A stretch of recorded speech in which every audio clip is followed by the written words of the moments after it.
Welcome to the video for section 4.5 on logarithmic properties. By the end of the lesson, you'll be expected to use the product, quotient, and power rule for logarithms, expand and condense logarithmic expressions, and use the change of base formula for logarithms. Let's take a look at these logarithmic identities. All of these require b to be greater than 0. The product rule states that if we have log base b of m times n, this is equal to log base b of m plus log base b of n. Our quotient rule tells us if we have log base b of m divided by n, this is equal to log base b of m minus log base b of n. Finally, we have our power rule. If we have log base b of m to the little n, this becomes n times log base b of m. So if you notice, whenever we have multiplication, as we do here, we split up the argument into all its factors. So this argument of m times n becomes m by itself plus this whole log with n as the argument. The quotients, so if we have a division that is a quotient in the argument, this is a similar rule. We split up the numerator and the denominator with a subtraction sign to separate the numerator of this quotient and the denominator of this quotient. And for the power rule, if you notice, this exponent goes from here, moves out to the front. So you can imagine this just kind of going out to the front. Let's look at example 1. Example 1, using the product rule for logarithms. Expand log base b of 10x. So we have log base b of 10x. Let's write this out in its fully factored form before we apply any of the rules of logarithms. I have log base b of 5 times 2 times x equals log base b of 5 plus log base b of 2 plus log base b of x. So first I factored, and then I split up each factor into its own logarithm with the same base that we started with here. Next, let's condense log base 5 of 2 plus log base 5 of 7 plus log base 5 of x.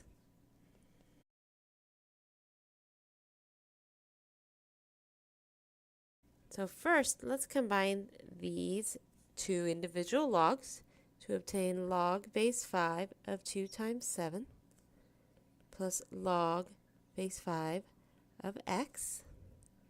This is simply log base 5 of 14 plus log base 5 of x. Now we can combine the final two to get log base 5 of 14x. Let's look at example 2. Example 2, using the quotient rule for logarithms. Expand log base 2 with argument 3 divided by y. So in our numerator, we have a 3. That's by itself now. Then to get to our denominator, we subtract and log base 2 of y. So the 3 is the first part before the subtraction, and the y became the second part after the subtraction. Next, let's condense log base 3 of y minus log base 3 of 11. So we want to start off with the same base, and in our numerator is this first value of y, then in our denominator is this second value of 11. Let's turn to the top of the next page. Example 3, using the power rule for logarithms. Let's expand log base 3 of z squared. So if you recall, when you're using the power rule, you want to take the exponent and move it out to the front. This becomes log this becomes 2 times log base 3 of z. We could also do this using the product rule. If we rewrite this as log base 3 of z squared equals log base 3 of z times z, this is the same as log base 3 of z plus log base 3 of z. These are like terms, so we can add them and get 2 times log base 3 of z. If you notice, in both cases we end up with the same answer. This is just faster, especially once you get to having some larger exponents here. Next, let's condense 3 times log base c of k. So now we're undoing our exponent rule. So this exponent has to come right back up here and become an exponent. So this becomes log base c of k cubed. Let's look at example 4. Example 4, combining logarithmic identities. Fully expand the following logarithmic expressions. So I have log base 7. I have this in the numerator, 5m squared plus 15m. Then I have 5m times m minus 1 times m minus 2 in the denominator. And we need to expand this expression. Now we can go about this two ways. We can immediately apply the quotient rule and simplify. Or we can notice that the numerator here is not fully factored. So let's go about this method, the second method, which is let's factor the numerator. To get log base 7, in my numerator I have 5m, m plus 3. Then I have in my denominator 5m, m minus 1, m minus 2. Now we can all easily see that we have a 5m in the numerator and a 5m in my denominator. That's just equal to 1. So we can cross these out. This leaves us with log base 7 of m plus 3 divided by m minus 1, m minus 2. So now I have log base 7 of m plus 3 minus log base 7 of m minus 1 times m minus 2. And I'm nearly done. This is fully simplified. I cannot break this up further. This is not a product, nor is it a quotient, nor an exponent. So I'm done. But notice here we have a product, m minus 1 times m minus 2. So I have log base 7 of m plus 3 minus log base 7 of m minus 1 plus log base 7 of m minus 2. If you notice, I added a bracket here. Since this sum is all contained within the denominator, we need to be certain to distribute this minus sign properly. And I'm running out of space, so bear with me. I just scooched everything up. Now finally, I end up with log base 7 of m plus 3 minus log base 7 of m minus 1 minus log base 7 of m minus 2. Let's look at example B. Log base 4 of 27x cubed times 5x minus 1 divided by the square root of 5x plus 1. So let's start by first rewriting this as log base 4 of 27x cubed. Actually, let's rewrite 27. 27 is 3 cubed, so I'll start there. X cubed, 5x minus 1. And that'll just save me a step to rewrite 27 fully factored.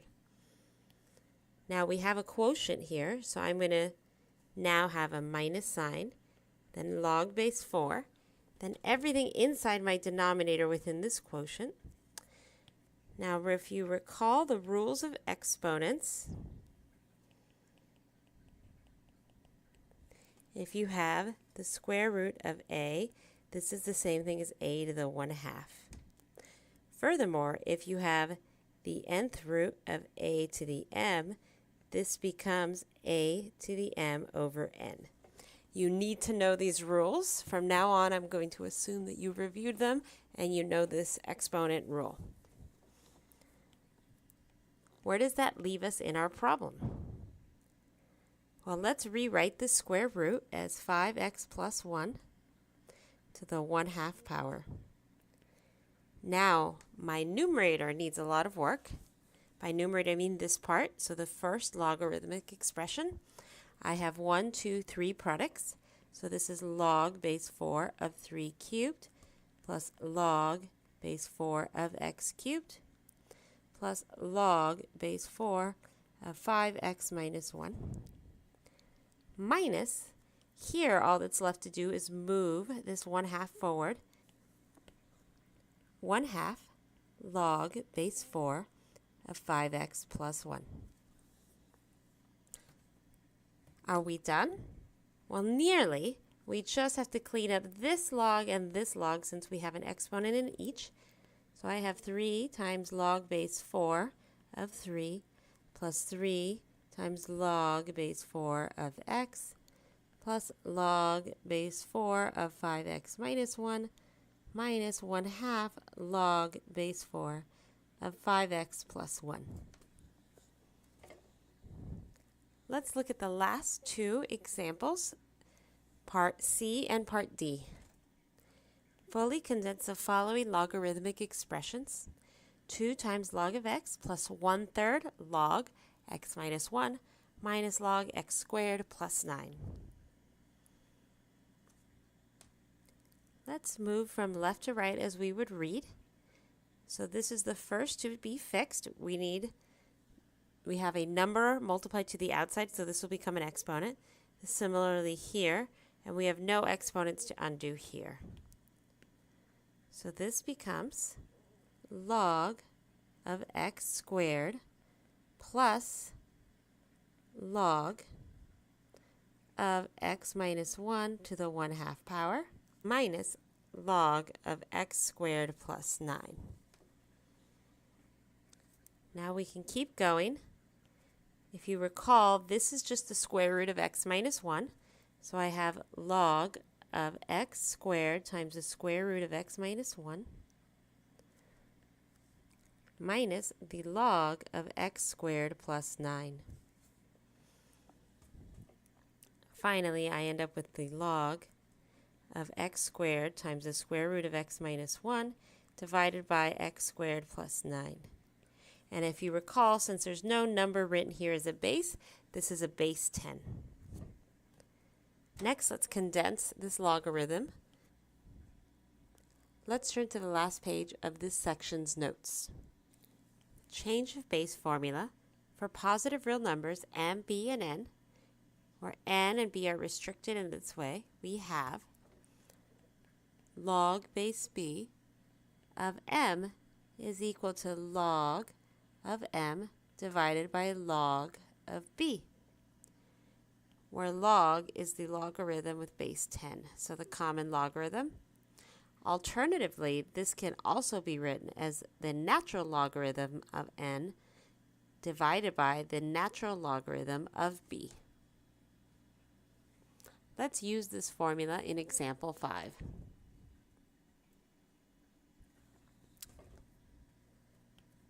Using the change of base formula, change log base 3 of 5 to a quotient of natural logarithms.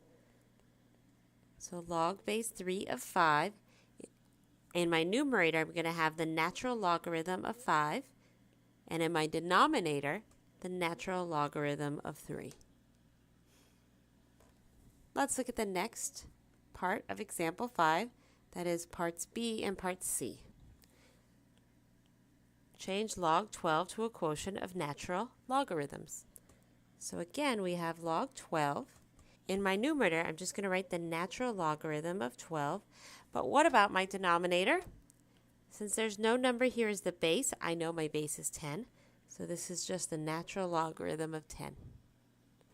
For part C, pull out your graphing calculator. As you can see, here's my graphing calculator.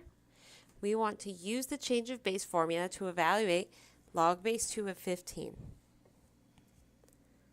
So let's rewrite this first. This can be written as log of 15 divided by log of 2. I can also write this as ln of 15 over ln of 2. So let's enter both of these into our calculator. Click your log button.